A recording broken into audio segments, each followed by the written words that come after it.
America, the land of the free and the home of the brave, has once again decided to throw its weight around. This time it's a trade war, and the targets are Canada, Mexico, and China.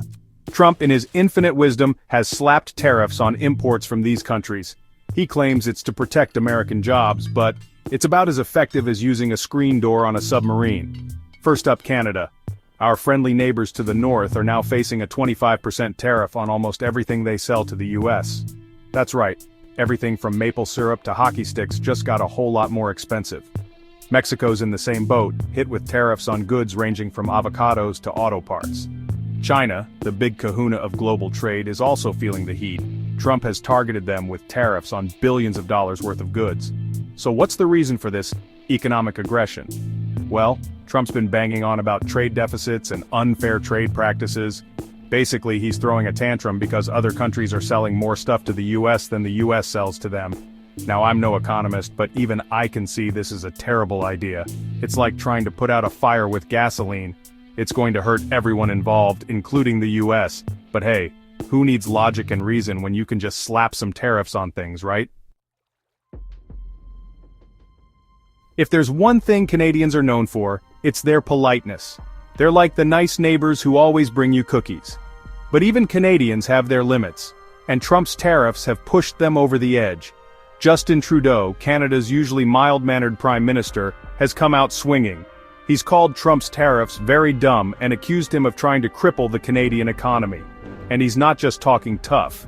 Trudeau has announced retaliatory tariffs on $155 billion worth of American goods. That's right, America, you're not the only ones who can play the tariff game.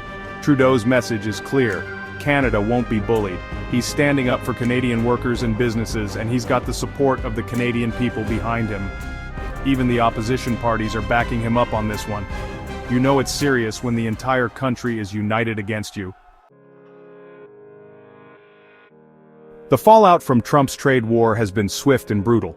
Global markets have gone haywire, with stock prices plummeting faster than a pigeon trying to escape a hawk. The Dow Jones, that barometer of American economic health, took a nosedive, shedding hundreds of points. It's enough to give even the most seasoned investors a bad case of the jitters. Canadian businesses, particularly those reliant on exports to the US, are feeling the pain. Companies are facing higher costs, order cancellations, and uncertainty about the future. And it's not just businesses that are hurting. Consumers are also getting squeezed as the tariffs push up prices on everything from groceries to cars.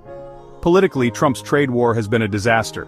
He's alienated allies, emboldened adversaries, and made the US look like a bunch of economic bullies.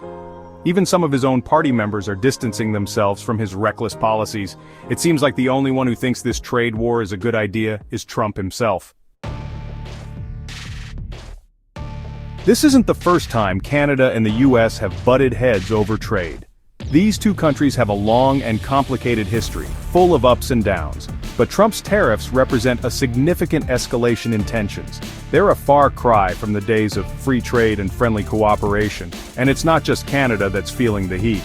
Mexico and China have also retaliated with tariffs of their own, targeting key American industries.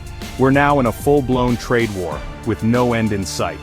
It's a lose-lose situation for everyone involved, and it's only going to get worse before it gets better. The world is watching, and they're not impressed. Trump's actions have undermined the rules-based international order and damaged America's reputation as a reliable trading partner. He's shown the world that the US is willing to put its own interests ahead of everyone else's, even if it means hurting its closest allies.